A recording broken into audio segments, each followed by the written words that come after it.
Hello everyone. In today's video I'll show you how to install Polestar 2 software updates, also called over-the-air software updates.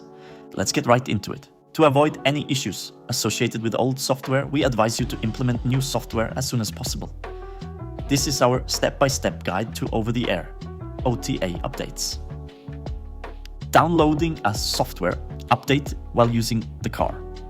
The software package will download automatically in the background whenever you are driving the car. The package is quite large and may take some time, up to 2 hours in total. There is no cost involved. If you stop driving before the download is complete, it will automatically resume the next time you drive. Installing an update.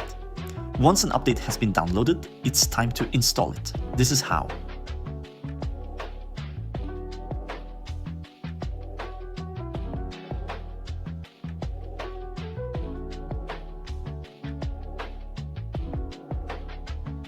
One, check that your car is charged to a minimum of 40%. 2.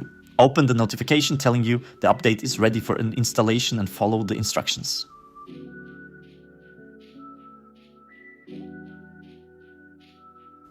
3. Leave the car, close all the doors, and lock it within a few minutes of activating the installation. Wait too long and it will be cancelled.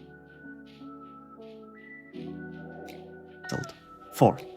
Your car cannot be started or actively charging while the software is being installed. This can take up to 90 minutes. 5. Wait for the installation to complete and use your car as normal. Good to know.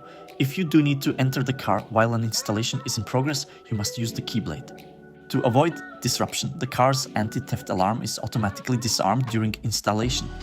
In the event of a problem with a download or installation, reach out to Polestar support for advice. That's it. Thank you for watching and remember to subscribe.